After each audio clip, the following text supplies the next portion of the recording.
Let's do this question. Find the foot of perpendicular drawn. Also find the length of perpendicular.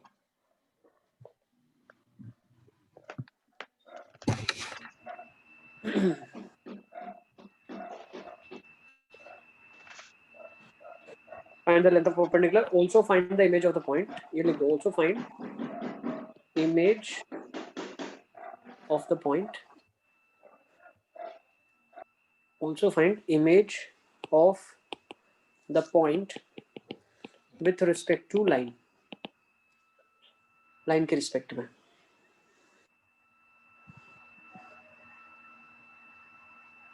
$237 आ रहा है. I can. इतना बुरा तो नहीं आना चाहिए. Sir hello. हाँ बेटा. सर फुट ऑफ परपेंडिकुलर तो वैसे निकालेंगे ना AB.CD0 करके. बिल्कुल बिल्कुल. चलिए let's continue to the question. 2 minute हो गए. Find foot of perpendicular. करते रहो सर, मेरे साथ तुम भी करते रहो, ठीक है? नहीं तो एक क्वेश्चन में 10 मिनट लग जाएगा. देखो find foot of perpendicular drawn from the point. तो आपके पास एक पॉइंट है 2 - 1 5, ठीक है? आपने इस पे परपेंडिकुलर ड्रॉप कर दिया है. ये लाइन की इक्वेशन दी हुई है 11 - 2 - 8. लाइन के ऊपर पॉइंट है और ये वेरिएबल पॉइंट के कोऑर्डिनेट्स क्या हो जाएंगे आपके लिए? पैरेलल वेक्टर हो जाएगा 10 - 4 11. ये वेरिएबल पॉइंट हो जाएगा आपके लिए 10 lambda plus 11. Next minus of 4 lambda -2 plus ये आ जाएगा 11 लैम्बडा -8, ठीक है ना? तो ये जो वेक्टर निकलेगा वो कितना निकलेगा? 10 लैम्बडा प्लस 9 और -4 लैम्बडा -1, फिर वो निकलेगा 11 लैम्बडा -13. ओके, अब ये वेक्टर का पैरेलल के साथ डॉट करेंगे. ये वेक्टर पैरेलल वेक्टर है. ये हो जाएगा 10 times 10 lambda plus 9 -4 times -4 lambda -1 plus 11 times 11 lambda -13 is equal to 0. तो यहाँ पे कितना हो जाएगा? 100 लैम्बडा प्लस 90 माइनस माइनस अंदर चला गया प्लस 16 लैम्बडा. 57/137 आ रहा है लैम्बडा. देख लेते हैं बेटा. 121 लैम्बडा माइनस ये आ जाएगा आपके पास 10 - 4 2 - 1 5, ठीक है? सही है ना? यही आ रहा है. और ये आ जाएगा आपके पास माइनस में 11 × 13 143. सही है ना? इसको सॉल्व कर लेंगे थोड़ा सा तो कितना आ रहा है? 100 लैम्बडा प्लस 16 आ जाएगा 116 लैम्बडा. अच्छा, तो ये 237 लैम्बडा आ रहा है ना? यही आ रहा है क्या? सर मेरा तो 57/137 आ रहा है. देखो ना एक बार कैलकुलेशन हाँ चेक सर कर लो. 237. हाँ sir 237 57/237. 237 lambda is equal to कितना आ रहा है यहाँ पे? 143 में से 94 चला गया तो 49 आ जाएगा. सही है ना? 49 आ जाएगा इधर. तो लैम्बडा आ जाएगा आपके पास 49/237. ठीक है, चेक कर लो एक बार कैलकुलेशन और मुझे बताओ. हाँ सर वो मैंने गलत कर दिया. ठीक है, बस यहाँ पे इतना ही हम करते हैं. This was the concept which I wanted you to go through.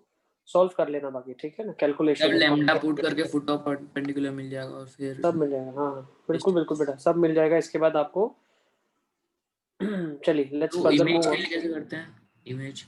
Image के लिए आप क्या करेंगे? लेंगे ना आपको ये पॉइंट पता है, ये पॉइंट आपके लिए लाइन है, तो वो ये निकालना है. मिड पॉइंट फॉर्मूला है ना? हाँ sir. This point you know, x1 y1 z1. आपने ये भी निकाल दिया x2 y2 z2 xyz. बेटा अब लास्ट स्लाइड नहीं आएगी, हो गया खत्म. हाँ सर. इसका मिड पॉइंट आ जाएगा x2 is equal to x1 plus x/2 y1 is equals to y2 is equals to y1 plus y/2. ठीक है ना? अगर आपने xyz लिया इसको, हाँ हाँ सर. यहाँ से xyz निकाल सकते हो या फिर आप 2:1 का सेक्शन फॉर्मूला लगा लें तो भी आपका काम हो जाएगा. हाँ सर अब आ जाएगा. कर लोगे, ओरली कर लोगे आप.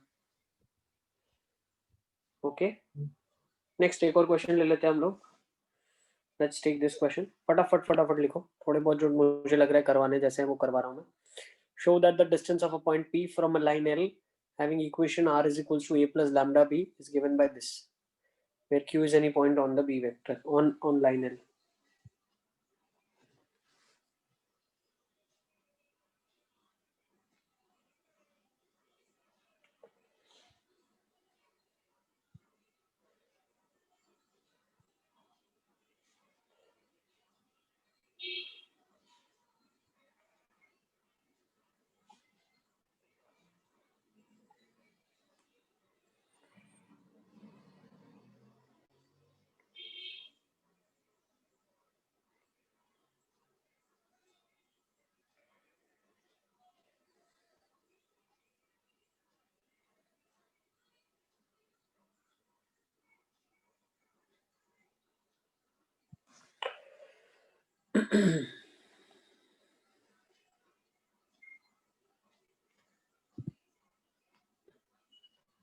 चलिए लेट्स सी कैसे इस क्वेश्चन को देखेंगे हम. Show that the distance of a point P from a line L having the equation. एक लाइन है आपके पास, इसकी इक्वेशन है आपके पास a plus lambda b vector. Okay, अब आपको बताना है एक पॉइंट P का distance. there is a point P. Show that the distance of the point P from a line L having the equation this is given by this. तो L vector होगा ना. L vector मतलब L तो line है ना बेटा. Q कोई point है लाइन के ऊपर, तो Q कोई पॉइंट है लाइन के ऊपर. लेट्स से पॉइंट है लाइन के ऊपर. लाइन के टर्म में लिख सकते हैं ना हम. हाँ, मैं क्या बोल सकता हूँ, अगर मैं डिस्टेंस की बात करूँ तो मैं बोल सकता हूँ distance is this. Perpendicular distance. Yes, तो ये अगर थीटा है तो मैं बोल सकता हूँ distance PM will be equal to PQ sin theta. Yes sir. ठीक है, PM कितना हो जाएगा PQ sin थीटा. अब PQ sin थीटा क्या होता है, देखो sin थीटा मतलब क्रॉस लगेगा डेफिनेटली, तो हम कैसे बोलेंगे ये B वेक्टर है, तो बोल सकते हैं PQ cross B upon magnitude of B vector. ये आपका PM आ गया. यस, नोट कर लो इसको. सर ये PQ क्रॉस B कैसे लिखा होता है? बेटा यही तो प्रोजेक्शन पढ़ते थे आप. PQ sin थीटा है ना ये, तो PQ sin थीटा को हमने B से मल्टीप्लाई डिवाइड कर दिया मैग्नीट्यूड में, तो PQ और B sin theta will be nothing but PQ cross B, है ना. नोट कर ले फटाफट फटाफट. अभी वेक्टर आपका इसमें अंडरस्टैंडिंग पूरा चेक होगा. दिया हुआ है. क्या क्या क्या हाँ, परपेंडिकुलर डिस्टेंस का दिया हुआ है. डिस्टेंस हमेशा बेटा परपेंडिकुलर ही होता है. तुम्हें नहीं पता तो अपनी डिक्शनरी में डाल दे उसको आप. Distance is always perpendicular distance that we talk about between a point and a line और between a point and a plane. नहीं तो वो मेंशन करेगा distance measured along this line parallel to this vector. ठीक, common sense है तो.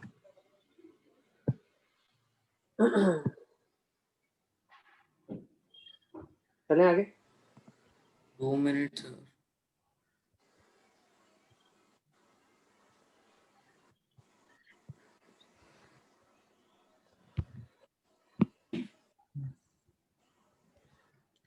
Sir done. Okay चलिए. नहीं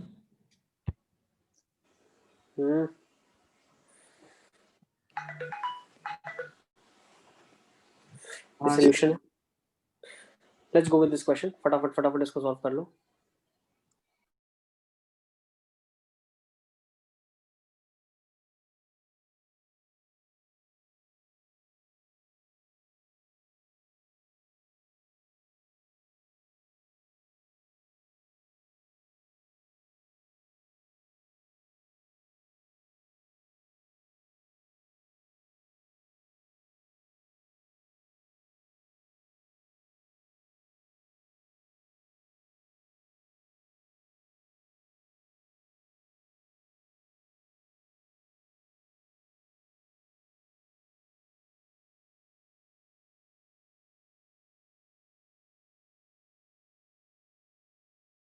अरे कौन से जमाने में भाई पॉइंट को पुट करेंगे ये तो जीरो आ जाएगा. अरे यहाँ पे हाँ डालेंगे तो कहाँ सेटिस्फाई हो रहा है, पॉइंट थोड़ी सेटिस्फाई कर रहा है. सर, वो मैंने y+8 लिखा था. कोई बात नहीं. देखो फॉर्मूला जो आगे बताया उसी कॉन्सेप्ट का इस्तेमाल हम यहाँ पे करने वाले हैं. ठीक है, तो देखो ताहिर 5 नहीं आ रहा आंसर. देखो क्यों मिस्टेक हो गया एक बार वो भी चेक करवाओ. क्या मिस्टेक किया आपने, कैसे सॉल्व किया आपने.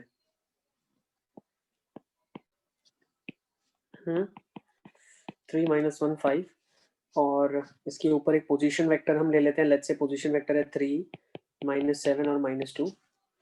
तो परपेंडिकुलर डिस्टेंस की बात हो रही है, distance from the point two the line.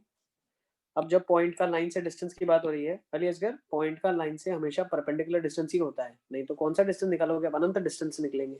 So the distance that we always talk about is perpendicular. अब देखो आपको बोला क्या गया है, ये डिस्टेंस निकालना है d. तो क्या मैं बोल सकता हूँ d distance is same as projection of this line along this perpendicular vector. Sir you वो गेटिंग माय AB पॉइंट. निकाल के हाँ बिल्कुल, तो इसका पहले तो पोजीशन वेक्टर निकाल लेंगे। तो पॉइंट P है आपके लिए, ये पॉइंट Q है। तो अभी हमने देख लिया PQ को प्रोजेक्ट करेंगे परपेंडिकुलर डायरेक्शन में, तो वो क्या आ जाएगा, PQ cross B vector upon magnitude of B vector का दोनों का मैग्नीट्यूड, ये डिस्टेंस आ जाएगा आपके पास। तो PQ वेक्टर क्या बन गया मेरे पास, 0, -8 -7 आपने कर दिया, ऐसे कर लो, उल्टा भी चलेगा। -7 + 8 तो 1 आ जाएगा, -2 -1 -3 आ जाएगा। तो ये आपका PQ वेक्टर आ जाएगा, ठीक है ना। तो डिस्टेंस कितना आ जाएगा आपके पास, डिस्टेंस आ जाएगा,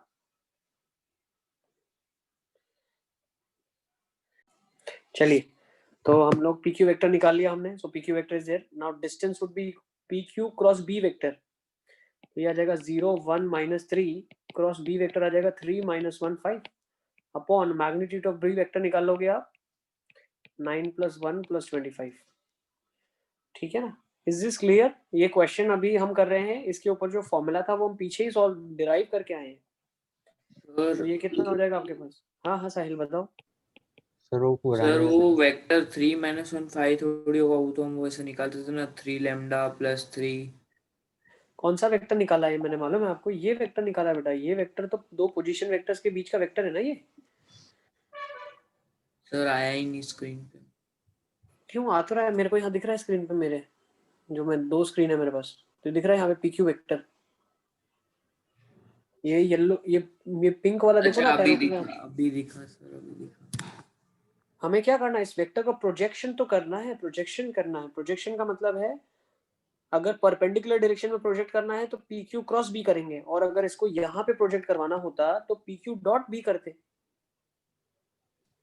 हाँ ये सर। प्रोजेक्शन में तो किया ना, PQ क्रॉस B, तो this will be the length, ये लेंथ हो जाएगा PQ क्रॉस B के बराबर।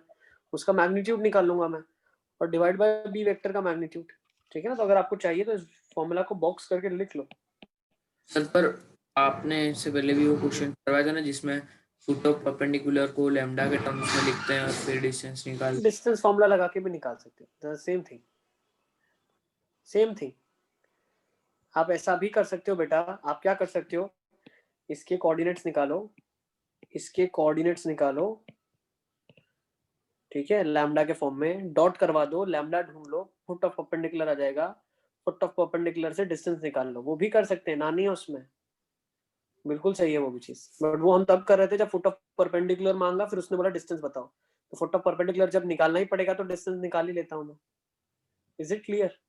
यहाँ पे सीधा डिस्टेंस मांगा है तो मैं प्रोजेक्शन वाले फंडे से भी कर सकता हूँ, ये तो मैं हाँ अप्रोचेस बताता जा रहा हूँ आपको, कैसे कैसे क्वेश्चन को सोच सकते हैं, ठीक है ना। सर आ गया, आ गया। सर √94/35 आ रहा है। वेरी गुड, बहुत सही, ये सही बोला आप, 94/35 आ जाएगा, ठीक है ना। Yes, is it clear. तो इसको बेटा नोट कर लें आप, फिर हम लोग आगे चलते हैं।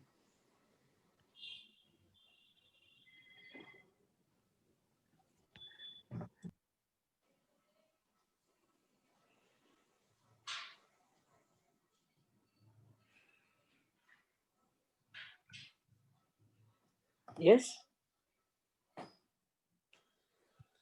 सर, नोट करने का टाइम तो दो आप यार, बोलते हो जल्दी जल्दी।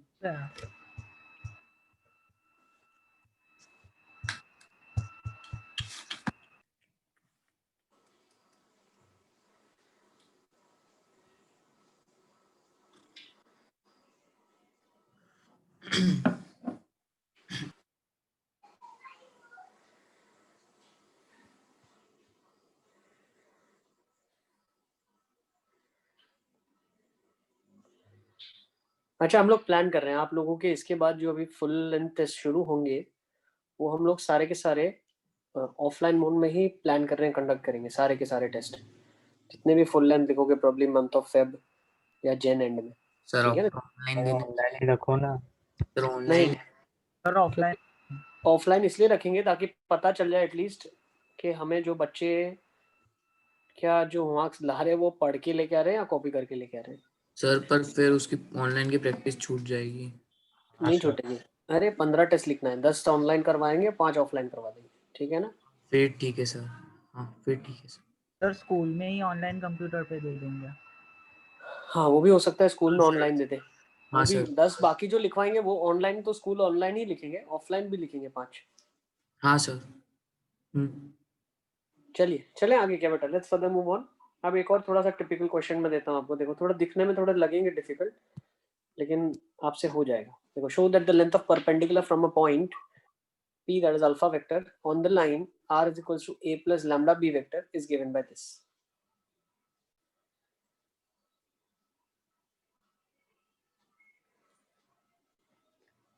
Show that the length of perpendicular from this onto this is given by this. अब देखो ये फंडा कौन क्रैक कर सकता है, क्या लिखा है। दिखने में बहुत बड़ा लगेगा, डर लगेगा कि अरे छोड़ दिया जाए, बट ये बहुत छोटी चीज लिखी हुई है। अगर आपको अंडरस्टैंडिंग वेक्टर की क्लियर है तो ये आपको बहुत आसान लगेगा।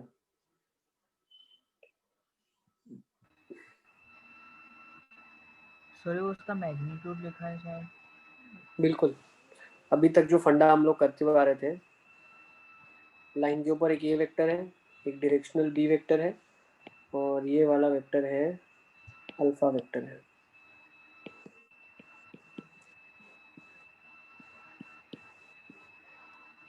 इसको ज्वाइन कर लिया, ठीक है ना। तो ये वेक्टर आपका कौन सा हो जाएगा, अल्फा माइनस ए वेक्टर हो जाएगा। यस और नो? वेक्टर तो ये होगा ना, alpha minus A vector. Magnitude में अल्फा माइनस ए का मैग्नीट्यूड होगा। जब यहाँ से इस पे परपेंडिकुलर ड्रॉप करेंगे तो ये आपको निकालना है डिस्टेंस, ठीक है ना। अब ये वाला जो लेंथ होगा, अभी मैं आपको ताजा ताजा बता के आया, ये डिस्टेंस क्या होगा, अल्फा माइनस ए वेक्टर का प्रोजेक्शन ऑन एक्स एक्सिस क्या होता है, डॉट होता है। तो alpha minus A vector dot B cap, यही होता था, याद है आपको? हाँ सर। तो पाइथागोरस थ्योरम जब मैं लगाऊंगा तो डी कितना आ जाएगा, अंडर रूट ऑफ इसका magnitude, that will be alpha minus A का होल स्क्वायर माइनस बेस का स्क्वायर, तो वो कितना हो जाएगा, alpha minus A dot B vector upon magnitude of B vector का होल स्क्वायर। सर वो कॉस का कंपोनेंट था इसलिए डॉट किया। बस खत्म, समझ गए, मास्टर हो जाओगे ऐसे तुम, वेक्टर के मास्टर, अरे सर महारथी। रहने दो यार। Vector and 3D by Sahil Punjabi. अरे रहने दो सर, आप भी ले रहे हो तो मजाक। अरे मैं सच बता रहा हूँ, जैसे तुम अरे 12th पास आउट कर लो, 2 महीना बचे, उसमें वेक्टर 3D की किताब लिख लेना, vector and 3D by Sahil Punjabi. हाँ sir. Sahil R Punjabi, R है ना, हाँ सर। साहिल आर पंजाबी, ऐसे मतलब सर मजा नहीं आ फर्स्ट जाएगा? पेज पे, सर फर्स्ट पेज पे आपका नाम लिख दूंगा सर। नहीं, उसमें ऐसा होता है पता है, स्पेशल स्पेशल थैंक्स टू, हाँ सर। ऐसे मत लिख देना, इन मेमोरी ऑफ। नहीं नहीं सर, ऐसा तो नहीं। सर इतना इंग्लिश तो पढ़ा हुआ है सर। अरे इंग्लिश पढ़ा, लेकिन तुम्हारी भावनाएं तो पता नहीं ना मुझे, तुम क्या सोचो मेरे बारे में। नहीं नहीं सर, ऐसा थोड़ी सोचो। चल सर, हाँ सर। समझ गए, स्पेशल थैंक्स टू। ओके चलिए आगे चले, jokes apart, let's further move on.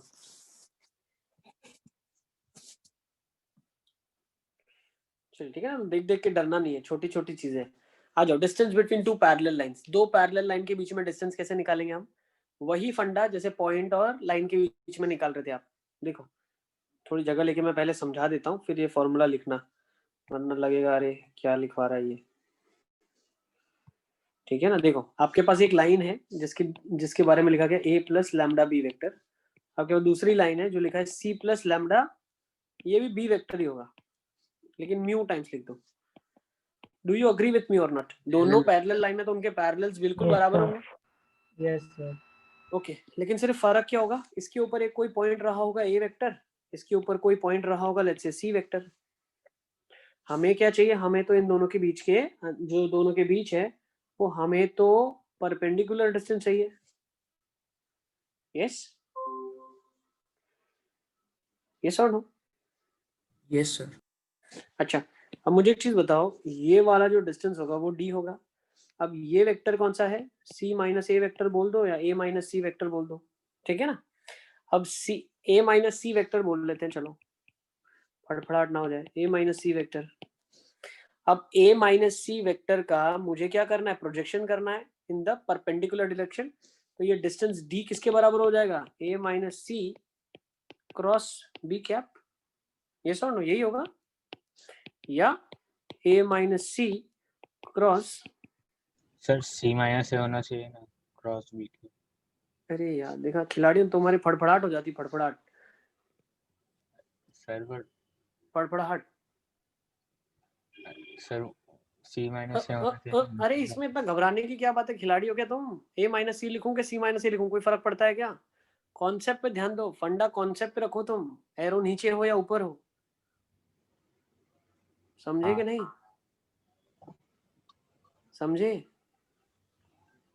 जो काम की चीज है वो तुम मिस कर जाते हो, एबीसीडी में तुम्हारा ध्यान है। सर पर सी माइनस से क्यों नहीं होगा? अरे तो सी माइनस ए भी लिख सकते हैं तुम, क्या हो गया तुमको अली असगर, खिलाड़ी हो क्या तुम? सी माइनस ए लिखो ना, तुमको सी माइनस ए लिखना है, किसने ना बोला है? हाँ हाँ ठीक है। फड़फड़ाहट नहीं होनी चाहिए, ठीक है ना? तो डिस्टेंस लगा दें आप, projection of vector joining 2 points on the line. Okay sir वो क्रॉस बी कैप कैसे लिखा आपने, वो समझ नहीं आया। अरे बेटा अरे यार ए माइनस सी डॉट बी लिखते हैं ना अपन, बी कैप। हाँ हाँ हमें तो डायरेक्शन बतानी है, ये जो लेंथ है वो उसका प्रोजेक्शन किसके अलोंग, तो अगर वर्टिकल कंपोनेंट चाहिए तो ये बी कैप ही होगा ना, A minus C cross B cap. अच्छा हाँ हाँ ठीक है सर। हाँ सर।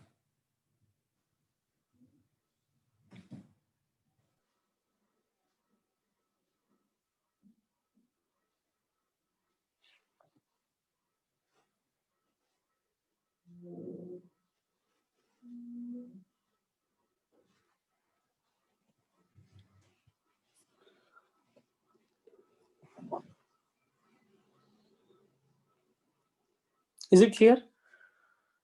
चलिए distance between two parallel lines हमने निकाल लिया, ठीक है ना? अभी इसी अंडरस्टैंडिंग को क्वेश्चंस में अप्लाई करते हैं।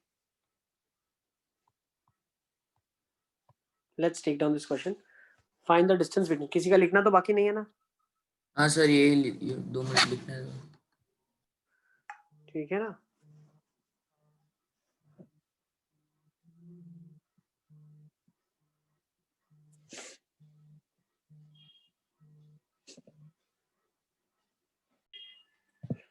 चलिए ठीक है ना, आई थिंक लिख लिया स्टोरी आपने, लिख लो इधर जल्दी आ जाओ। Find the distance between the parallel lines, इनके बीच में पैरेलल लाइन के बीच में डिस्टेंस निकालिए। साहिल कोई डाउट है क्या? नहीं सर मैंने तो सिर्फ हाँ बोला। ओके जस्ट जल्दी जल्दी क्वेश्चन कर लो सॉल्व, फटाफट फटाफट।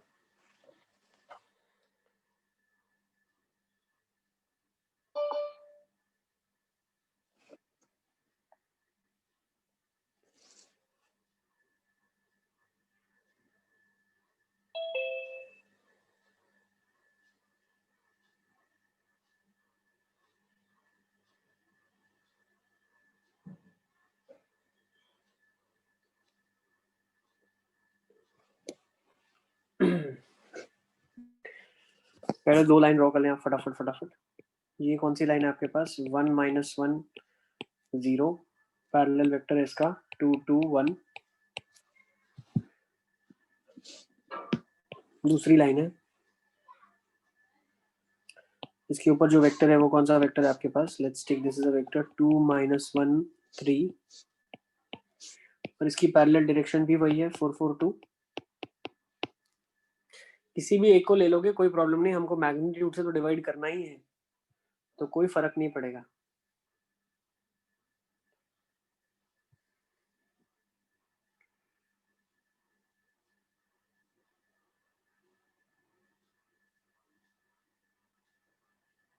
चलिए तो कैसे करेंगे इसको, ज्वाइन कर लेते हैं। कितना वेक्टर आ जाएगा? 1 0 3, क्रॉस कर लेंगे इसको, 1 0 3 क्रॉस 2 2 1 अपॉन मैग्नीट्यूड ऑफ 2 2 1।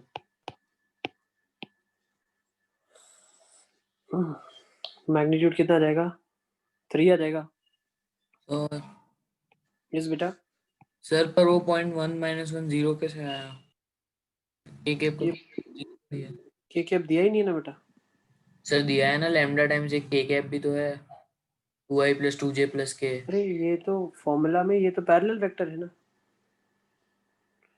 ये तो पैरेलल वेक्टर बताता है, ये पॉइंट ऑन द लाइन बताता है। समझा नहीं मैं, क्या कंफ्यूजन आ रहा है? Is it clear? तो 0 3 1 सीखते चलो बेटा, कोई डाउट है तो फिर पूछो। 2 1 2 2 ये आ जाएगा -6 6 - 1 5 -6 + 5 ऊपर लिखता हूँ मैं थोड़ा, -6 5 2 ये आपके पास आ जाएगा। तो इसका मैग्नीट्यूड कितना हो जाएगा ऊपर वाले का? 36 40 65, तो √65/3 आ जाएगा आंसर। नोट कर ले इसको। आ गया?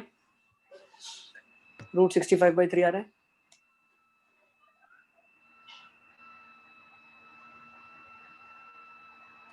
यस, चेक कर लो बेटा एक बार, √65/3 आ रहा है कि नहीं आ रहा है। हाँ सर, √65/3। वेरी गुड, ठीक है। सर वो 221 और 224 दोनों में से कोई एक भी लेके चलेगा ना? कोई भी ले लो बेटा, क्योंकि अपने को तो डायरेक्शन चाहिए। At the end of the day हमें तो यूनिट वेक्टर चाहिए, क्योंकि ऊपर मल्टीप्लाई हो रहा है, नीचे भी वो वेक्टर से हम मैग्नीट्यूड से डिवाइड कर रहे हैं, तो एक्चुअली हमें तो डायरेक्शन ही चाहिए। तो जो डीसी इस डायरेक्शन में होगा आप सीधा उसको भी यूज कर सकते हो, 2/3 2/3 1/3। ओके, तो नीचे किसी से डिवाइड नहीं करना पड़ेगा। क्लियर? हाँ। क्योंकि हम लोग cross B vector upon magnitude of B कर रहे हैं ना, बिकॉज वी नीड डायरेक्शन। हमें बी वेक्टर्स की डायरेक्शन से मतलब है, उसके मैग्नीट्यूड से कोई मतलब नहीं है। Okay, now let's go with next concept study करते हैं अभी। Next concept is distance between skew lines. चलिए देखो फटाफट फटाफट, ये थोड़ा समझने में मुझे लगता है कहीं डाउट आ सकता है, तो अगर समझने में दिक्कत होती है ना, फॉर्मूला याद रखिए आप, ठीक है। डिस्टेंस बिटवीन स्क्यू लाइंस, तो स्क्यू लाइंस के बीच का डिस्टेंस का मतलब क्या है? एक मेरे पास प्लेन अवेलेबल है, एक मेरे पास प्लेन अवेलेबल है जिसमें एक लाइन है मेरे पास, जैसे ये लाइन है, ठीक है। सिमिलरली मेरे पास एक दूसरा भी प्लेन अवेलेबल है। मैं ऐसे कुछ बना लेता हूँ, नीचे प्लेन एक और है, उसके ऊपर एक लाइन लाई कर रही है। देखो ऐसा जरूरी नहीं है कि प्लेन्स कट ना करें, प्लेन्स के काटने का लाइन से कोई लेना देना नहीं है, प्लेन कुछ भी हो सकता है, अनंत तक एक्सटेंड होगा, लेकिन इसके ऊपर एक ऐसी लाइन हो, मान लो, ठीक है ना, एक ऐसी लाइन हो, ठीक है। अब ये दोनों लाइंस के बीच में क्या है? ये दोनों लाइंस के बीच में कोई इंटरसेक्शन नहीं हो रहा है, ये दोनों अलग ही प्लेन में है, ठीक है ना। ये दोनों बिल्कुल लाइन अलग प्लेन में। देखो यहाँ पे मैं दो पेन दिखा रहा हूँ मेरी स्क्रीन में, देखो आप, ये दोनों पैरेलल लाइंस है, ठीक है। ये दोनों लाइंस जो है ये पैरेलल नहीं है, ये अलग अलग प्लेन में है, ये ऊपर वाले प्लेन में नीचे। अच्छा अब ये देखो दोनों आपको मैं स्ट्रेट दिख वापस रही से है, बता, मैंने स्विच नहीं किया था। कोई बात नहीं। अब देखो स्क्रीन के सामने दिख रहा है, ये हाँ दोनों पैरेलल है, ये पैरेलल नहीं है, एक के ऊपर दूसरी है, लेकिन एक के ऊपर है। अब ऐसा दूसरा लाइन होगा, वो जरूरी नहीं है कि ऐसा एक के ऊपर एक हो, कोई भी इंक्लिनेशन हो सकता है, कुछ भी हो सकता है, कहीं पे भी हो सकता है, जबरदस्ती नहीं काटेंगे ही। तो अगर एक प्लेन में नहीं है, एक दूसरे को कट नहीं कर रहे हैं, इसका मतलब मैं क्या बोल सकता हूँ? डेफिनेटली लाइन स्क्यू है, they are not cutting each other. So when the lines are skew lines, उनके बीच का डिस्टेंस हम कैसे निकालेंगे वो अंडरस्टैंड करने वाले। सर, तो एवरी पैरेलल लाइन है जो स्क्यू लाइन बोल सकते हो, but skew is always parallel, that's not true. Okay, parallel होगा मतलब वो एक कंडीशन है कि ना, अगर प्लेन पैरेलल होगा। हाँ जबरदस्ती नहीं है, कुछ भी हो सकता है बेटा, हमें नहीं पता प्लेन कैसा होगा, क्योंकि एक लाइन से तो अनंत प्लेन पास कर सकते हैं, ठीक है ना। हमें लाइनों के बारे में पता है। ओके, अब आ जाते हैं नेक्स्ट कॉन्सेप्ट पे। अब दो लाइंस है जो आपस में कट नहीं कर रही है एक दूसरे को, ठीक है। तो आप ऐसे अंडरस्टैंड करो कि ये जो लाइन है, एक ये लाइन है, ये दोनों अंदर की डायरेक्शन में जा रही है, और ये दो लाइंस हैं आपके पास। हमें क्या करना है? हमें तो डिस्टेंस बिटवीन स्क्यू लाइंस निकालना है। तो स्क्यू लाइंस के बीच में डिस्टेंस कौन सा होता है? डिस्टेंस वो होता है जो कॉमन नॉर्मल के बीच में हो, दोनों के ऊपर एक कॉमन नॉर्मल होना चाहिए, जो एक परपेंडिकुलर होगी लाइन, वो दोनों के ऊपर परपेंडिकुलर होगी, समथिंग लाइक दिस। एक ये प्लेन में है लाइन, एक ये प्लेन में है, तो एक ऐसी लाइन जो दोनों के ऊपर परपेंडिकुलर होगी। Is it clear? तो इसको अंडरस्टैंड करने के लिए हम क्या बोलते हैं, इन दोनों को हमने ज्वाइन कर लिया और दोनों के जो परपेंडिकुलर होगी वो मान लेते हैं नीचे दिख रहा है ऐसी लाइन है, तो ये दोनों के परपेंडिकुलर होगी। ठीक है, जो डिस्टेंस होगा वो परपेंडिकुलर्स के बीच का डिस्टेंस होगा, जो दोनों को परपेंडिकुलरली टच करेगी। ठीक है, अब पर उसको अगर समझने अलग के अलग लिए प्लेन में तो कोई भी लाइन ज्वाइन करे परपेंडिकुलर ही होगी। नहीं, ऐसा जबरदस्ती थोड़ी है। सर तो आपने जबरदस्ती जो मतलब दोनों फर्स्ट लाइन का ऐसे, परपेंडिकुलर होनी चाहिए ना। हाँ, जो दोनों के ऊपर परपेंडिकुलर होनी चाहिए। सर तो अगर आप देखो ये दो लाइन्स है आपके पास, दो लाइन्स है, ठीक है ना, दो हाँ। लाइन्स है, तो इनके बीच में जो डिस्टेंस होगा, कौन सा डिस्टेंस हम काउंट कर रहे हैं, हम लोग काउंट कर रहे हैं जो दोनों के लिए परपेंडिकुलर होगी, इधर भी परपेंडिकुलर हो और इधर भी परपेंडिकुलर हो। तो मैं किसी भी वेक्टर को ज्वाइन करूं, देखो किसी भी वेक्टर को ज्वाइन करूंगा, सो लेट्स से मैंने रैंडमली वेक्टर को ज्वाइन कर लिया, ये पॉइंट ए वेक्टर है लाइन के ऊपर, ये बी वेक्टर है लाइन के ऊपर, ये सी वेक्टर है, यही फंडा पड़ा ना अपने। देखो एक लाइन की इक्वेशन है A vector plus lambda B vector, दूसरी की इक्वेशन है C vector plus mu times D vector. तो ये जो लेंथ होगी, ये तो हमने कोई दो पॉइंट को ज्वाइन कर दिया लाइन पे, है ना, C vector minus A vector या ए वेक्टर माइनस सी वेक्टर, जो आपको अच्छा लगे। हाँ। तो ये तो अभी दो लाइन को आपने ज्वाइन किया है। अब परपेंडिकुलर्स के अलोंग डिस्टेंस कौन सा होगा, ये वाला होगा, ये डिस्टेंस होगा जो परपेंडिकुलर डिस्टेंस होगा दो यस। लाइंस के बीच का। तो अब ये अगर आप ऑब्जर्व करो तो ये डायरेक्शन कौन सी है, ये जो डायरेक्शन है ये ए के भी परपेंडिकुलर है और सी के भी परपेंडिकुलर है, मतलब ए प्लस L1 के भी परपेंडिकुलर है, L1 एंड L2 के परपेंडिकुलर डायरेक्शन है, क्योंकि दोनों लाइन पे परपेंडिकुलर है ना ये। तो इसका डायरेक्शन वेक्टर मैं बोल सकता हूँ L1 क्रॉस L2 हो जाएगा। डू यू अग्री, मतलब L1 क्रॉस L2 का मतलब क्या है, पैरेलल वेक्टर्स कौन से बी और डी है, तो ये वेक्टर होगा बी क्रॉस डी वेक्टर। क्या मैं बोल सकता हूँ ये जो येलो लाइन है उसका डायरेक्शन क्या होगा, बी क्रॉस डी होगा। इज इट क्लियर, क्योंकि बेटा ये बी वेक्टर है, ये आपका डी वेक्टर है, तो ये जो डायरेक्शन है, ये वाली जो डायरेक्शन है, ये डायरेक्शन बी क्रॉस डी होगी या डी क्रॉस बी, जो आप अंडरस्टैंड कर सको, perpendicular to both of them. Is it clear, क्या ये चीज क्लियर है? सर तो नेक्स्ट, आपने सर बोलो आप बोलो क्या डाउट। फिगर में डॉटेड लाइन बनाई थी सर, वही वो उस वाले में हाइपोटेनस है क्या? हाइपोटेनस में समझा नहीं, हाइपोटेनस कौन सा मतलब वाला, सर उस टाइप का ये फिगर। जो यहाँ पे जो हाइपोटेनस में दिख रहा है वो ये है, कोई भी एक पॉइंट ए वेक्टर है और इस लाइन के ऊपर कोई भी एक वेक्टर बी सी वेक्टर है, ठीक है, सी वेक्टर है, तो इनको हमने ज्वाइन किया है। कोई भी दो पॉइंट लाइन के ऊपर पता होंगे आपको, तो दो पॉइंट को ज्वाइन किया।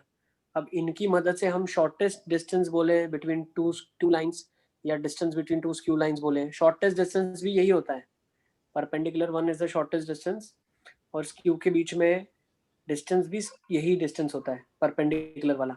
तो अब ये डिस्टेंस निकाला कैसे जाएगा, तो पहली चीज ये डिस्टेंस जो है ये एक ऐसे वेक्टर के अलोंग है जो दोनों लाइंस के परपेंडिकुलर है, मतलब बी वेक्टर है वो पहले वेक्टर के पैरेलल है, डी है वो दूसरे वेक्टर के पैरेलल है, तो जो परपेंडिकुलर पहला डिस्टेंस और का दूसरा डायरेक्शन है, कौन सा बताया आपने? क्या पहला और दूसरा वेक्टर आपने क्या बताया?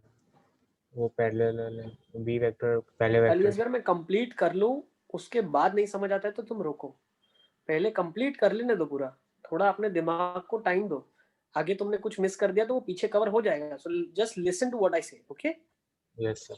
शांत होकर सिर्फ सुनो तुम। आपके पास एक पहली लाइन है A plus B lambda B, दूसरी है सी प्लस म्यू डी। अब आपको perpendicular distance between two skew lines चाहिए, distance between two skew lines चाहिए, वो वही डिस्टेंस होता है जो दोनों के कॉमन नॉर्मल्स के अलग होगा, मतलब दोनों के लिए परपेंडिकुलर जो लाइन होगी वही लाइन का जो डिस्टेंस होगा वो आपके लिए डिस्टेंस बिटवीन स्क्यू लाइंस होगा। सर अब जो, हाँ भाई तुम भी बोल लो। सर सर दो लाइन के दोनों के परपेंडिकुलर तो पैरेलल हो जाएगी ना, दोनों लाइन एक दूसरे से फिर। अरे यार तुमको कितनी बार दिखाऊं, ये स्क्रीन दिख रही है मेरी, ये क्या पैरेलल लाइंस हैं आपस में,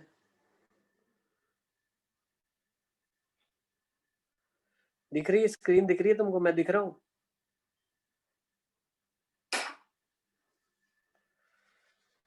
ये दिख रहा हूँ यस मैं? सर। ये पैरेलल लाइंस है क्या? पैरेलल नहीं लाइन की डेफिनेशन क्या होती है बेटा? पैरेलल लाइन की डेफिनेशन है कि जो इनके पैरेलल्स होंगे वो सेम होंगे।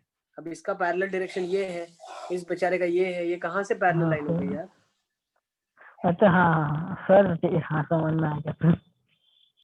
अब यहाँ पे तुम देखो इन दोनों के बीच का जो डिस्टेंस कम से कम कब होगा? जब एक लाइन इन दोनों को ज्वाइन करेगी परपेंडिकुलरली। कोई ना कोई ये पॉइंट होगा, दिख रहा है? ये देखो, कोई ना कोई ये वाला पॉइंट होगा जिससे इसको ज्वाइन करेंगे हम डेफिनेटली। ये देखो, ये दो लाइंस है आपके पास, ये कभी काट नहीं रही है, लेकिन इनके अलोंग जो छोटा डिस्टेंस होगा सबसे, वो यही होगा। हमें तो पॉइंट थोड़ी पता है कहाँ पे नॉर्मल बनेगा, वो पॉइंट हमें पता ही नहीं है। तो हम क्या कर रहे हैं, फंडा हम लोग क्या लगा रहे हैं, हमें पता है कि वो लाइन है जो दोनों के नॉर्मल है। तो उसका डायरेक्शन निकालने के लिए मैं क्या बोलता हूँ, दोनों के पैरेलल्स के बीच में क्रॉस कर देता हूँ। So what did I do, मैंने लैम्बडा बी वेक्टर और म्यू डी वेक्टर वाला, बी और डी वेक्टर, इनका मैंने क्रॉस कर दिया, तो मुझे ये डायरेक्शन मिल गई। क्या मिल गई? डायरेक्शन मिल गई। तो यहाँ पे जो ये पीली वाली लाइन आपको दिख रही है, this direction is B cross D. अब ये वेक्टर सी माइनस ए है, पीली तो वाली सी लाइन, माइनस ए का क्या? सर वो पीली वाली लाइन लाइन पे ही लाइन नहीं कर रही है। अरे पागल हो क्या तुम? 3D है फिगर, 3D। सर तो वो लाइन तो अंदर पास कर रही है, तो आपने ऐसे कैसे बनाया? वो तो लाइन ही नहीं है वहाँ पे। अबे तुमको ये फिगर दिखाया ना मैंने, हाँ फिगर दिखाया ये। हाँ हाँ। अब तुम्हें क्या दिख रहा है क्वेश्चन, तुम्हें पिक्चर में क्या दिख रहा है? तुम्हें सिर्फ ये पॉइंट दिख रहा है, ये पॉइंट, ये दिख रहा है खिलाड़ी, ये पॉइंट दिख रहा है तेरे को सिर्फ, ये खड़ी है लाइन, ऐसी ऐसे खड़ी है लाइन, तुम्हें सिर्फ पॉइंट दिख रहा है। क्या दिख रहा है तुम्हें? ये टिप दिख रही है ऊपर की, हाँ मैं ऊपर से देख रहा हूँ, ओके सर। समझे क्या? तुम्हें सिर्फ टिप दिख रही है, अभी तो लाइन ये एक्सटेंड कर रही है, कितना एक्सटेंड करेगी तुम्हें थोड़ी ना पता है क्या है लाइंस, बट ये स्क्यू है, काट नहीं रही है। हम सिर्फ इन दोनों के जहां पे नॉर्मल होंगे उन पॉइंट को ज्वाइन करने वाले हैं, यस। ठीक है? चलो फटाफट देख लेते हैं। तो जो दोनों के लिए नॉर्मल होगा, वो यहाँ पे मैंने इसको दो तरीके से फिगर बनाया है। एक फिगर ये बनाया हुआ है जहां पे आपको अंदर जाती हुई दो लाइनें दिखने वाली हैं। ये दोनों लाइनें पैरेलल नहीं है आपस में, बट वो एक पॉइंट हमने कंसिडर कर लिया जहां पे ये दोनों के लिए नॉर्मल होगा। तो दोनों के लिए जो नॉर्मल का डायरेक्शन होगा वो इसके पैरेलल और उसके दोनों के पैरेलल होगा। तो मैं ऐसा सोच सकता हूँ कि उसका डायरेक्शन जो होगा वो बी क्रॉस डी डायरेक्शन होगा। मतलब अगर मैं यहाँ से फिगर को थोड़ा सा अंडरस्टैंड करूँ, if I try and understand the figure from here, मुझे क्या करना है, मुझे इस वेक्टर को परपेंडिकुलर वाली डायरेक्शन में प्रोजेक्ट करवाना है। तो वो लेंथ क्या होगा, C minus A dot B cross D. क्या होगा, इधर प्रोजेक्ट करना है, तो ये हो जाएगा C minus A dot B cross D upon magnitude of B cross D, क्योंकि बी क्रॉस डी डायरेक्शन है जिसके अलोंग हमें लेंथ चाहिए। Is it clear? B cross D एक डायरेक्शन है जिसके अलोंग हमें लेंथ चाहिए। तो बी क्रॉस डी ही एक ऐसी लाइन है जो दोनों के परपेंडिकुलर वाली लाइन है, ठीक है? तो आपको क्या करना है, इसको ये लेंथ, ये आपकी लेंथ है, इसको आपको प्रोजेक्ट करवाना है बी क्रॉस डी के अलोंग। Is it clear? तो ये लेंथ क्या है, सी माइनस ए है, उसको बी क्रॉस डी के अलोंग प्रोजेक्ट करेंगे, तो C minus A dot B cross D upon magnitude of B cross D. तो फॉर्मूला लिख लो फटाफट फटाफट, डिस्टेंस बिटवीन स्क्यू लाइंस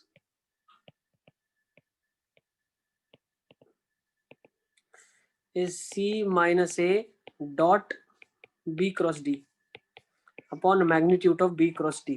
फटाफट फटाफट नोट कर लें आप, ऊपर भी मैग्नीट्यूड नीचे भी मैग्नीट्यूड।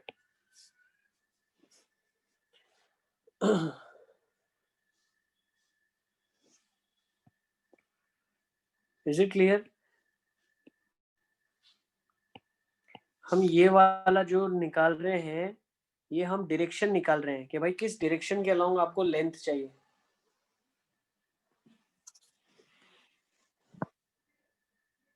ओके चलिए फिर हम आगे चलेंगे, लिख लो इसको फटाफट फटाफट। हो गया सर। ओके नहीं सर, 2 मिनट लिखना है। लिख लो लिख लो लिख लो। जिनको समझने में भी अगर दिक्कत आ रही है कि सर मुझे तो नहीं समझ आया, फॉर्मूला याद रख लें आप। फॉर्मूला काम की चीज है।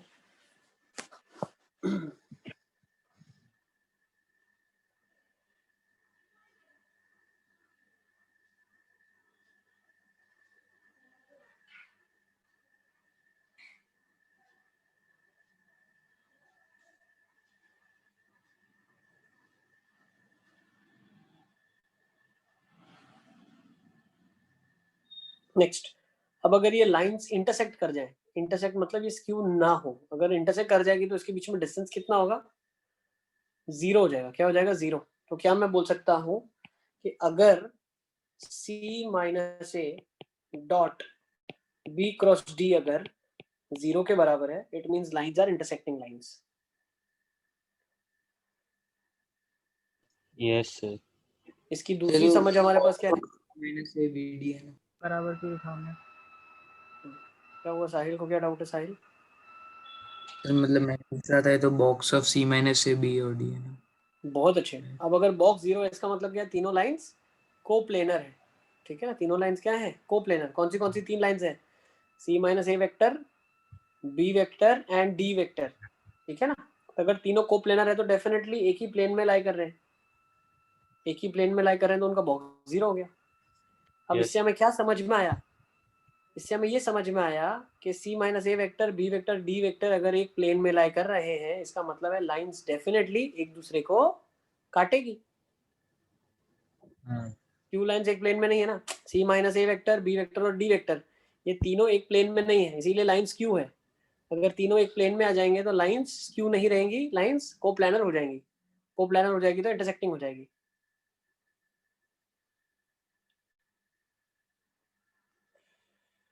Is it clear?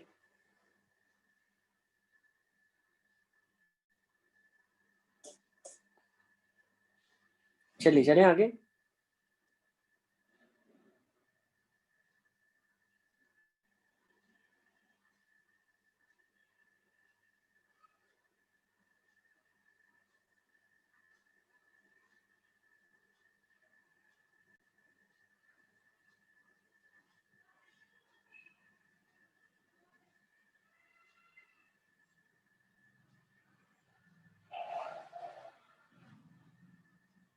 Yes sir. Okay, let's further move on. तो ये हमने कंडीशन लिख लिया, ये भी हमने समझ लिया। नेक्स्ट, अब अगर आपको कार्टेशियन फॉर्म में चीजें दी हुई है, जैसे यहाँ पे अगर हम स्क्रीन पे देखते हैं, this is written in Cartesian form. तो अगर लाइन की इक्वेशन कार्टेशियन फॉर्म में है, x minus X one by L one, Y minus Y one by M one, Z minus Z one by N one, तो हमें क्या करना है? C minus A dot B cross D, जो यहाँ पे वेक्टर फॉर्म में लिखा आपने वही यहाँ पे कार्टेशियन फॉर्म में लिखा है। तो ये ऊपर वाला फॉर्मूला जो है, ये C माइनस ए लिखो, A माइनस C लिखो, डॉट बी क्रॉस डी, ये क्या रिप्रेजेंट करता है? बॉक्स। क्या रिप्रेजेंट करता है? बॉक्स। तो बॉक्स के फॉर्म में लिख दिया हमने determinant upon B cross D, एक डिटर्मिनेंट बना लिया वेक्टर्स का, जो पैरेलल वेक्टर्स है। Is it clear?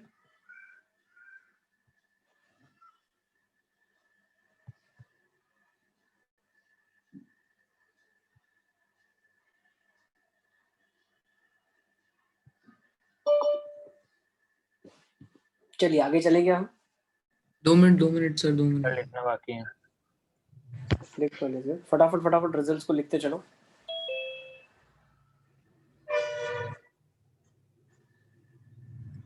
Sorry, result एक बार बता सकता हूँ, मैं डिस्कनेक्ट हो गया था। हमने कार्टेशियन फॉर्म में इक्वेशंस को लिखा है, तो एक लाइन की इक्वेशन कार्टेशियन फॉर्म में है, ये दोनों एक दूसरे में इंटर कन्वर्टेबल है ना, वैसे इस दोनों इक्वेशंस को हम इंटर कन्वर्ट कर सकते हैं। ये लिखा है और ये लिखा है। तो अब यहाँ से जो फॉर्मूला था वेक्टर के फॉर्म में था, उसको हमने कार्टेशियन फॉर्म में लिखा। तो a माइनस सी मतलब जो पोजीशन वेक्टर्स है दोनों लाइन के ऊपर, तो x2 minus x1, y2 minus y1, z2 minus z1, तो वो पहली कॉलम आ जाएगी, पहली रो आ जाएगी आपके पास। Next b cross d parallel vectors है, तो यहाँ पे parallel vector l1 m1 n1 है और l2 m2 n2 है, तो वो लिख लिया आपने।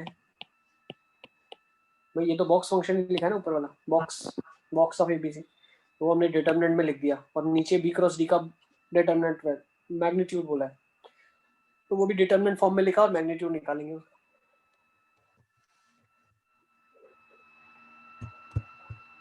Is it clear?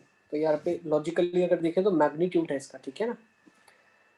B cross D करने के बाद उसका मैग्नीट्यूड निकाल लें आप। चलिए क्वेश्चन ले लेंगे, आपके सारे कंसर्न्स क्लियर हो जाएंगे। Sir 1 minute.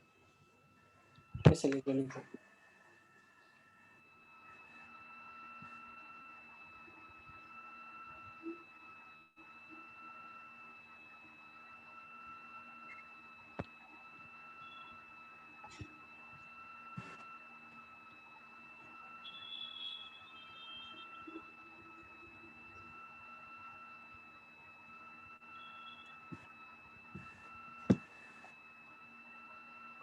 चलिए चले थोड़ा फटाफट लिखो। हाँ सर हो गया। Let's take this. The shortest distance between the lines. दो लाइंस के बीच में shortest distance.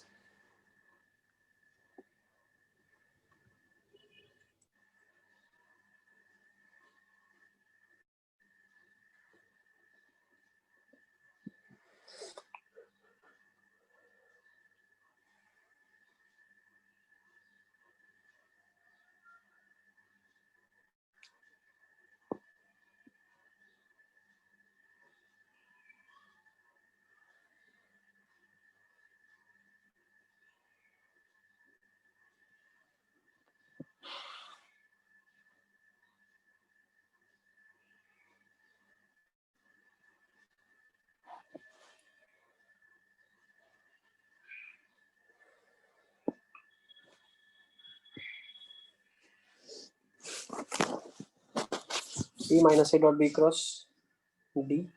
और एक ही मिनट।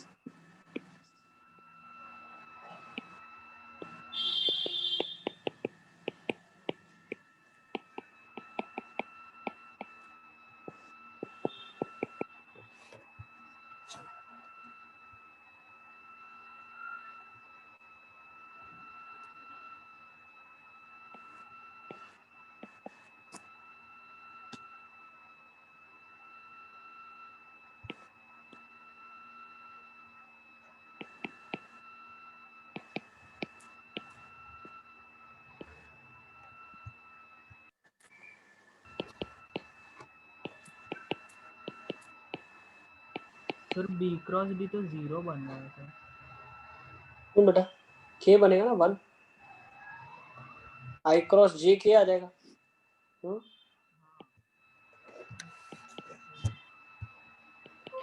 इवैल्यूएट कर लोगे 2 minus 1 minus 4 1 0 0 0 1 0।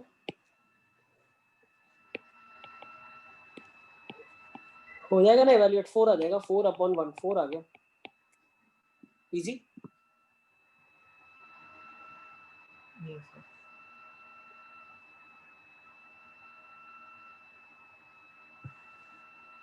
सर यस बेटा। यस साहिल। हेलो।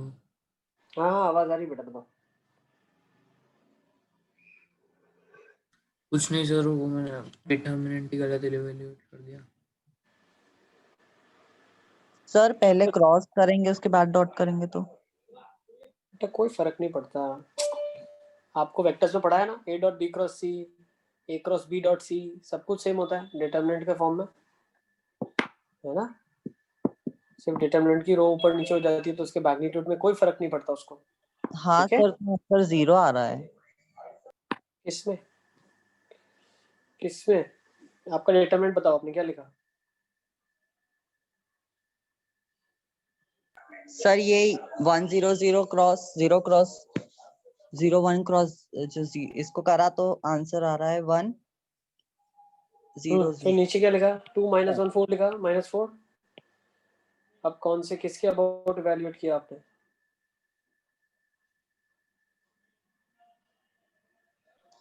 सर डॉट होगा ना 2 -1 -4 और 0 0 1 1।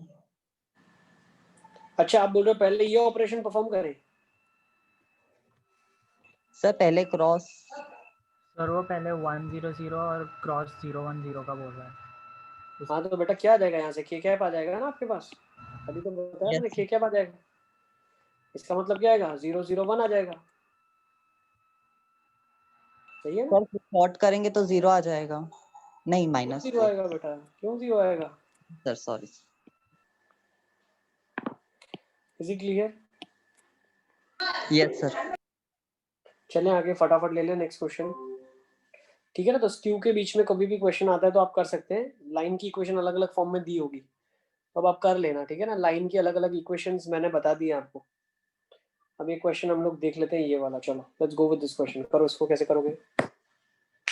डिस्टेंस बिटवीन टू लाइंस आपसे बोला गया है।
सर 0 आ रहा है।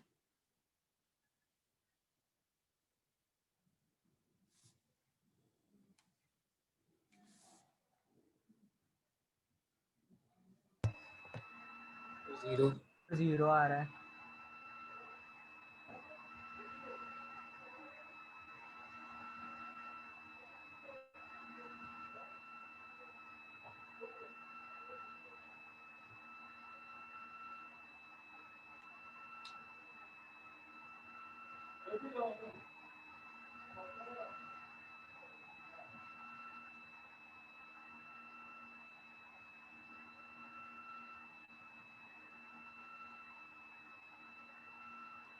सर 0 आ रहा है। सर 0। तुम लोगों के लिए दिया मैंने क्वेश्चन, मुझे पता था तुम लोग जीरो निकाल के दोगे मेरे को। ठीक है ना? मुझे मालूम थी ये सर चीज, इसमें पता है? दो मैंने रो जानबूझ के क्वेश्चन लिया। सेम है। अरे हमारे को दिमाग खोल के क्वेश्चन को देखना, दिमाग खोल के अरे अरे क्वेश्चन हाँ। को ऑब्जर्व करें आप। तो ये तो दो पैरेलल लाइंस है ना बेटा, पैरेलल लाइन के बीच में डिस्टेंस कैसे निकालते हो आप? हाँ सर वही हुआ ना, मतलब 0 आंसर क्यों आया? अरे जीरो आंसर इंटरसेक्टिंग और पैरेलल दोनों के केसेस में आएगा, क्योंकि को प्लेनर हो जाएगी ना। बट जीरो थोड़ी होगा इनके बीच का डिस्टेंस। पैरेलल के बीच का डिस्टेंस तो निकाल सकते हैं ना अपन। हाँ सर। मुझे कंफर्म था, भले मैंने सिखा दिया, लेकिन तुम लोग एग्जाम में गलत करते हैं, इसीलिए मुझे क्वेश्चन लेना ही पड़ा। ये दिया हुआ है 2 3 4 और ये भी दिया हुआ है 2 3 4। सर वो 4 6 8 है। नहीं लिखता, मेरे को मजा नहीं आता 4 6 8 लिखने में। खाली ऐसे कर यार, क्यों ऐसा करते हो तुम? कौन से जन्म की दुश्मनी निकाल रहे हो मेरे से? सर क्यों पर आपने बोला जबरदस्ती गलत करना? स्क्यू रह सकता है ना। क्या हो सकता है? क्या क्या सर हो गया? आपने बोला ना दो पैरेलल लाइन में तो स्क्यू हो सकती है। नहीं नहीं, पैरेलल लाइन तो एक प्लेन में आ जाएगी ना। सर तो अलियासगर ने जब आपको बोला तो आपने हाँ तो बोला था। क्या अलियासगर ने मुझे क्या बोला और मैंने क्या हाँ बोला है? सर मुझे याद। अलियासगर ने आपको पूछा, आप बताया था ना स्क्यू लाइंस हो मतलब जरूरी नहीं है पैरेलल होगी। अरे लेकिन मेरे बेटे, मुझे एक चीज बताओ, उसने बोला कि सर क्या पैरेलल लाइंस को हम ऐसा बोल सकते हैं कि स्क्यू लाइंस होगी? उसने ऐसा बोला था ना, पैरेलल लाइंस को हाँ क्या हम बोल सकते हैं, स्क्यू लाइंस होगी कि नहीं होगी? हाँ हाँ सर। यही तो। है ना? हाँ। तो पैरेलल देखो, स्क्यू का मतलब क्या होता है? स्क्यू एक स्पेशल केस है जिसमें हमारे पास इंटरसेक्शन नहीं होता है। क्यों नहीं होता है? क्योंकि वो प्लेन ही अलग में लाई करते हैं। पैरेलल लाइंस भी ऐसी होती है जो इंटरसेक्ट नहीं करती है, लेकिन ये दोनों एक ही प्लेन में लाई करेगी। Is it clear? मैंने क्या बोला और उसको क्या इंटरप्रेट किया, मुझे थोड़ा सा उसमें भी डाउट हो रहा है कि मैंने क्या हाँ बोल दिया और तुमने क्या उसको मान लिया। स्क्यू लाइंस का मतलब ये नहीं है कि लाइंस पैरेलल होंगी। स्क्यू का मतलब है they are in different planes, उनके जो पैरेलल वेक्टर्स है वो एक प्लेन में नहीं है, जबकि यहाँ पे जो दो पैरेलल लाइंस है इनके पैरेलल जो वेक्टर्स होंगे वो सेम वेक्टर्स होंगे। कंफ्यूजन क्या है मुझे समझ में नहीं आ रहा है। स्क्यू का मतलब आपको दिख रहा है 3D में दो लाइन अलग अलग दिख रही है, ये काटेगी नहीं कभी खुद को। हाँ सर वो दिख रही है वही पर तो बोल रहे थे सर हम तो ठीक पहले। है, तुम क्या बोल रहे थे और क्या समझ रहे थे उसको री अंडरस्टैंड कर लो कि भाई स्क्यू का मतलब है दो अलग अलग प्लेन में लाई करने वाली lines, two lines which are lying in two different planes, whereas parallel lines are the lines which have their parallel vectors as same, they have same DCs. Okay, yes is it clear? अब ये तो बहुत ही common understanding का logic है। अगर same कोई आप cross करोगे तो जीरो ही आएगा ना, बी क्रॉस बी करेंगे तो जीरो ही आएगा। तो 2 3 4 का क्रॉस अगर आप 4 6 8 के साथ करोगे तो जीरो ही मिलेगा ना, पैरेलल वेक्टर है तो आंसर तो जीरो आना ही है। लेकिन अपने को यहाँ पे आंखें खोल के देखना है कि दो पैरेलल लाइन दिया है, तो पैरेलल के बीच का डिस्टेंस आप कैसे निकालोगे? C माइनस ए क्रॉस बी अपॉन बी का मैग्नीट्यूड, फटाफट निकाल लो। तो 101/29 का होगा। क्या मैंने बोला था, क्या मेरी बात समझी आपने? समझ ले इसको, ठीक है ना, बहुत अच्छे से समझ लो यार, इतना डिफिकल्ट भी नहीं है। सुन कितना आ रहा है ताहिर, कितना आ रहा है? तो 101/29 का रूट। 101 आ रहा है क्या? हाँ सर। 101 में मुझे डाउट है, एक बार चेक कर लो, सब बच्चे करके देखो तो पता चल जाएगा आपको क्या रहा है। Note NC, you are not getting answer as 3.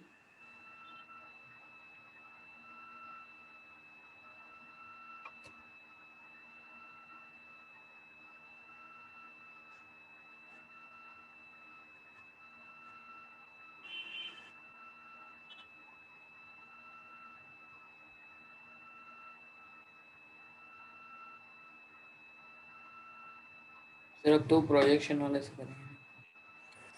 Okay अच्छा, एक और चीज़ शायद हमने प्रीवियस लेक्चर्स में भी डिस्कस की है या नहीं की है, या की है तो क्या डिस्कस किया है उसको भी थोड़ा बहुत मैं रेक्टिफाई कर दूं।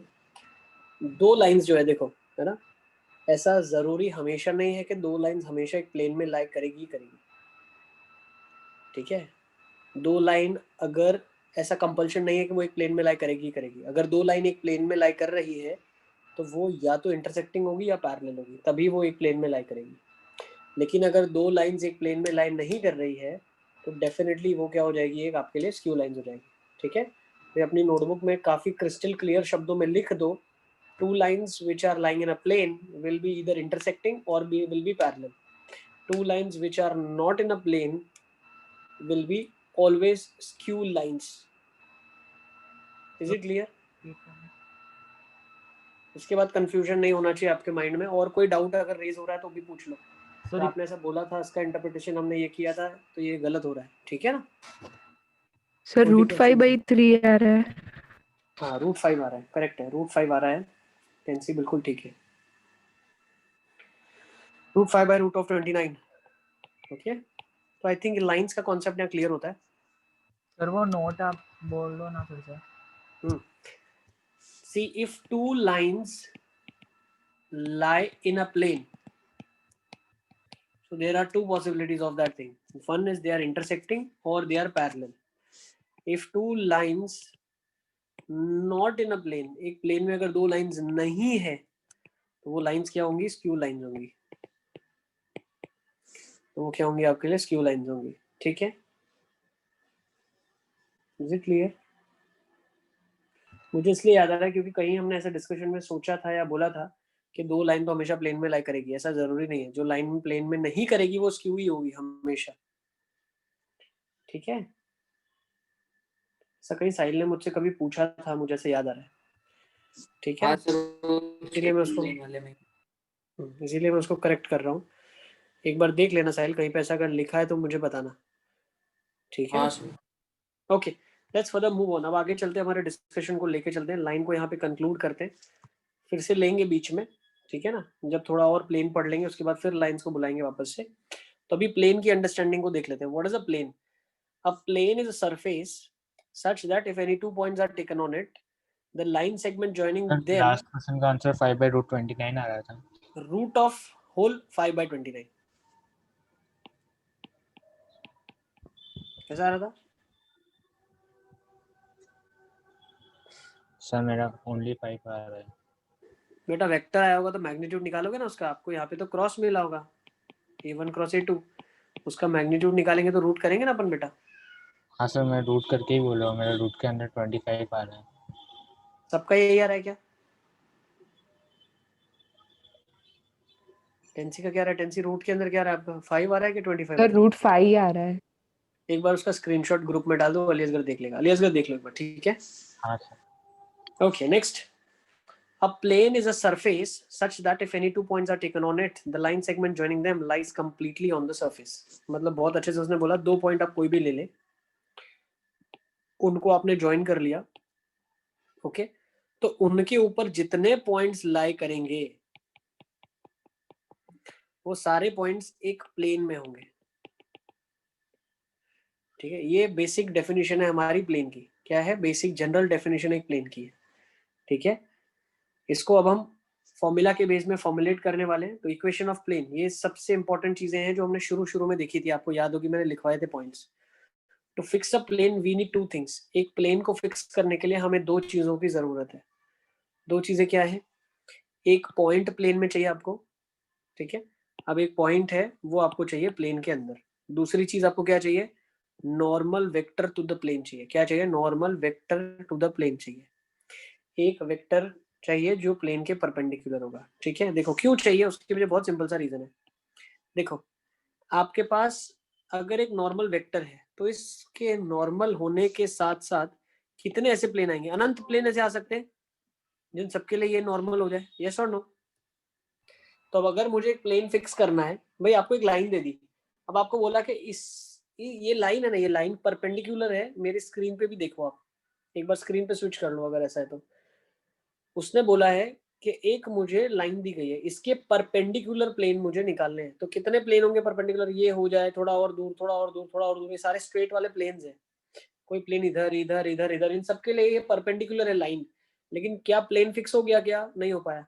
तो प्लेन को फिक्स करने के लिए मैं क्या बोलता हूँ कि एक पॉइंट इधर है जहां से प्लेन को पास होना है, तो प्लेन फिक्स हो गया. फिर पीछे एक पॉइंट है, वहां प्लेन फिक्स हो गया. फिर यहाँ पे प्लेन फिक्स हो गया. तो प्लेन को फिक्स करने के लिए मुझे एक पॉइंट चाहिए प्लेन के ऊपर और एक परपेंडिकुलर डायरेक्शन चाहिए.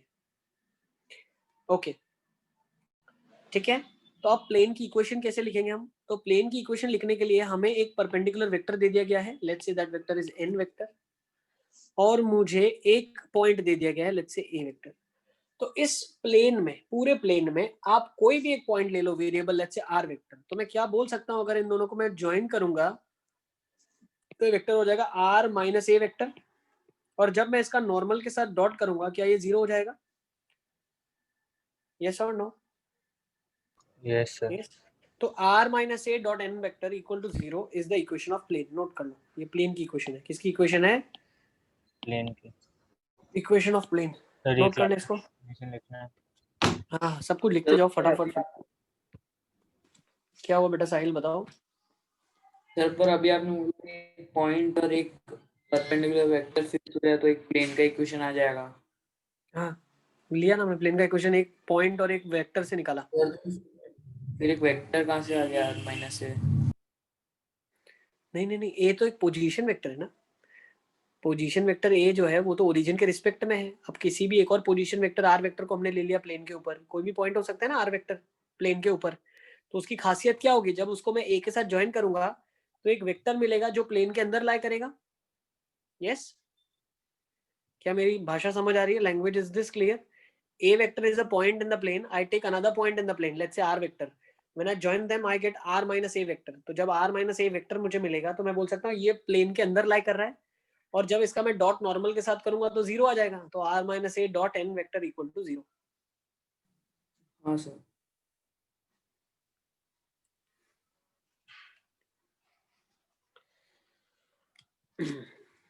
Okay,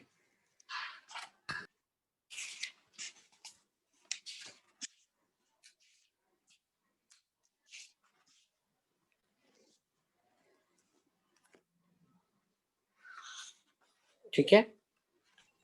sir done. Okay, let's further move on. अब इसी इक्वेशन को हम बोलते हैं vector form of the equation. क्या बोलते हैं? Vector form of equation. लिख लो, इसका नाम है वेक्टर फॉर्म। अब इसी को सर अलग अलग थोड़े थोड़े फॉर्म्स में हम कन्वर्ट करते हुए जाएंगे। हाँ बेटा। सर वो दूसरी वाली स्लाइड करो।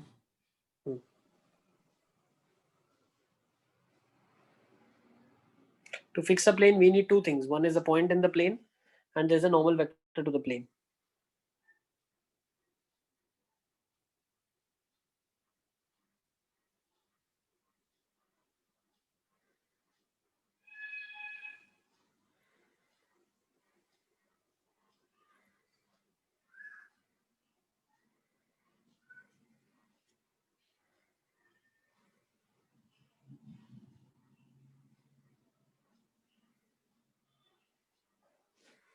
Okay, next.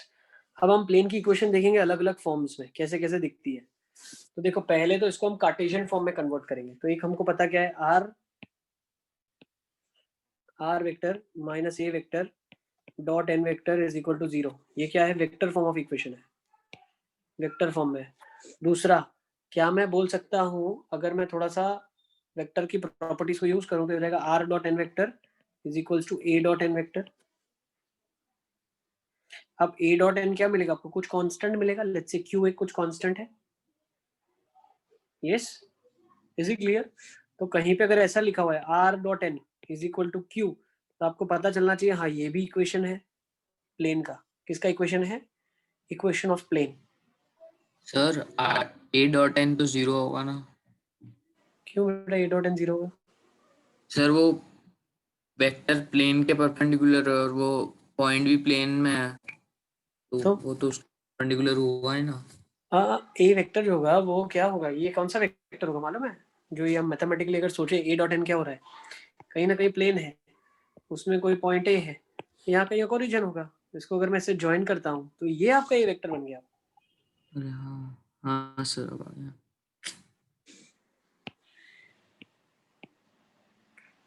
ठीक है, अच्छा नेक्स्ट।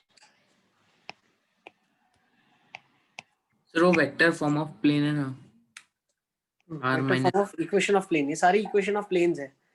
पहली इक्वेशन लिखी हमने, दूसरी इक्वेशन दिखने में कहीं कहीं ऐसे दिख सकती है, R dot N equal to Q, कुछ कांस्टेंट क्यू हो जाए। अच्छा, अब इसी की भाषा को थोड़ा सा अगर हम देखो, अगर मुझे एक चीज बताओ, बहुत ध्यान से बताना, ठीक है ना? अगर इसी जगह पे ऐसा हो जाए R dot N is equals to 2q, तो ये क्या रिप्रेजेंट करेगा? सर वही लाइन बट थोड़ी लंबी होगी, मतलब प्लेन एक्सटेंडेड होगा। इसको थोड़ा सा हम एक स्टेप पीछे चलते हैं। कहाँ से आया होगा? ये होगा R dot N minus 2 A dot N. Yes और नो? एक स्टेप और पीछे चलते हैं, आर माइनस 2a। प्लेन के पैरेलल प्लेन। बहुत ही इंपॉर्टेंट कॉन्सेप्ट सीखने मिलेगा, ध्यान से समझना। अब ये जो इक्वेशन है, कौन सी इक्वेशन है? कौन सी इक्वेशन है? आर minus 2a dot N. Yes, yes और नो? और वो प्लेन के पैरेलल एक प्लेन। बिल्कुल। कब कब पैरेलल होगा और कब पैरेलल नहीं होगा, दोनों चीजें अभी आपको समझनी है। देखो, जब ये आपके पास ए है तो कहीं ना कहीं इस पे आगे कहीं ना कहीं एक 2a वेक्टर होगा, है ना? कहीं ना कहीं एक पॉइंट 2a होगा, और उसमें से जब प्लेन पास करेगा तो ये कैसा प्लेन बनेगा? लेकिन नॉर्मल तो सेम रहेगा। तो r minus 2a dot N will be representing first case, case 1, a parallel plane to the given plane. Parallel plane to given plane. और ये समझ नहीं आया पैरेलल टू गिवन प्लेन। बेटा नॉर्मल फिक्स हो गया तो जैसे पॉइंट बदलेगा प्लेन बदलेगा, लेकिन नॉर्मल तो सेम ही है ना भाई। दो प्लेन है, इन दोनों के लिए नॉर्मल परपेंडिकुलर कब होगा? जब ये दोनों प्लेन आपस में पैरेलल हो ना। प्लेन तो बहुत लंबा है, ये तो अनंत प्लेन है। समझ रहे हो कि नहीं आप? ऐसा मत सोचो कि मेरा हाथ खत्म हो गया तो ये प्लेन खत्म हो गया, ऐसा नहीं, तो अनंत है। तो मतलब वो r माइनस ए और r माइनस 2a वो प्लेन पैरेलल है एक दूसरे को। बिल्कुल। अरे ए और 2a पोजीशन वेक्टर्स हैं, तो कहीं ए वेक्टर है तो 2a और डबल दूरी पे होगा, तो कहीं और होगा ना वेक्टर। तो ए वेक्टर यहाँ था तो प्लेन यहाँ से पास हो रहा था, टू ए वेक्टर यहाँ होगा तो प्लेन यहाँ से पास होगा। समझ गए आप? ठीक है सर। लेकिन केस 1 ये था। केस 2 भाई क्यों ऐसा हुआ? केस 1 जब ओरिजिन यहाँ पे था तो ए वेक्टर यहाँ पे था, टू ए वेक्टर यहाँ पे है। Case 1। Case 2 what does case 2 से? केस 2 ये बोल रहा है कि अगर ओरिजिन भी प्लेन में सेटिस्फाई हो जाए, if origin lies inside the plane,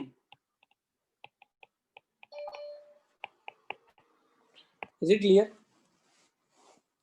अगर ओरिजिन भी प्लेन में लाई कर जाए तो भाई ओरिजिन भी यहाँ पे है, ए भी इधर है, तो 2a भी इस प्लेन में ही होगा। अगर ए वेक्टर प्लेन में तो 2a वेक्टर भी प्लेन में ही होगा। यस और नो? सो वही कोइंसिडेंट प्लेन। बिल्कुल। तो ये सेम प्लेन की इक्वेशन रिप्रेजेंट करेगा। क्या करेगा? सेम प्लेन की इक्वेशन को रिप्रेजेंट करेगा। नोट कर लो, बहुत इंपॉर्टेंट कॉन्सेप्ट है। कांस्टेंट आपने बदल दिया तो पैरेलल प्लेन आ जाएगा या सेम प्लेन आ जाएगा, वो डिपेंड करेगा ओरिजिन के रिस्पेक्ट में। अगर ओरिजिन प्लेन को सेटिस्फाई कर रहा है तो that will be representing the same plane. तो ये सारा वेक्टर फॉर्म में हमने अंडरस्टैंड किया। अब कार्टेशियन फॉर्म में देख लेते हैं इसी को।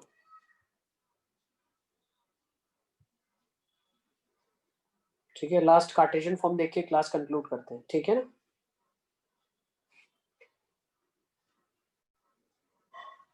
सबने नोट कर लिया इसको? आगे चल सकते हैं? हाँ सर। सर नहीं 2 मिनट। चलिए इसको जल्दी जल्दी लिखो।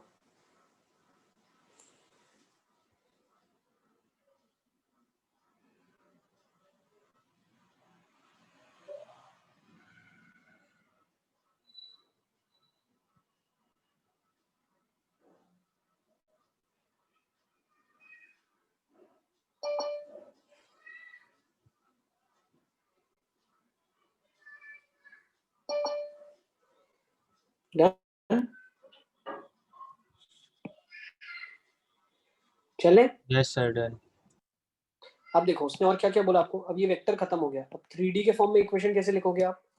तो 3D के फॉर्म में इक्वेशन हम कैसे लिखेंगे? लेट्स से आर वेक्टर है मेरे पास, X Y Z variable point है, और एक पॉइंट जो है जो प्लेन में लाई कर रहा है उसको हम मान लेते हैं x1 y1 z1।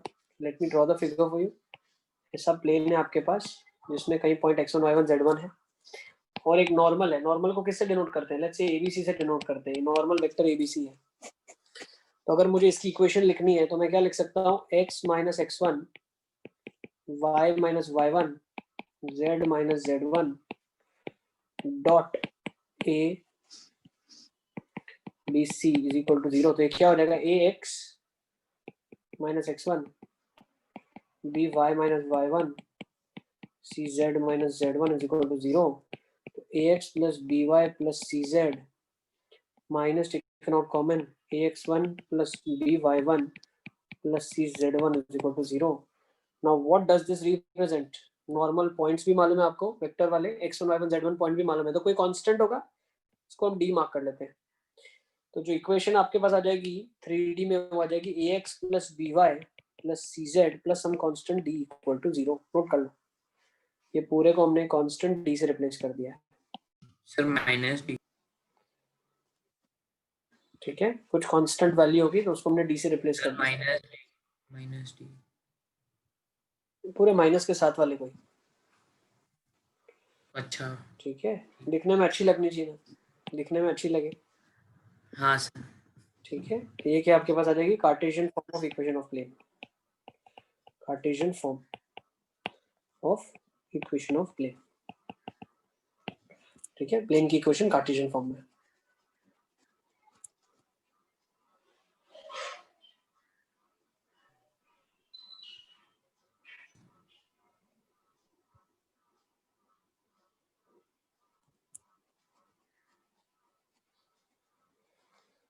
ओके, इससे हमें क्या पता चला? जो कोएफिशिएंट एक्स वाई जेड के होते हैं ये आपको क्या देते हैं? नॉर्मल वेक्टर देते हैं। ठीक है, बस इतना नोट कर लो, नेक्स्ट टाइम हम लोग फर्दर यहाँ से कंटिन्यू करेंगे। ओके तो अब अपना 3D का आप चैप्टर 28 भी पूरा कंप्लीट कर सकते हो. Sir Then coefficient we will be क्या दे coefficient will give you normal vector to plane. Sir next class में को एक बार समझा देना. हाँ क्या समझाऊं बताओ.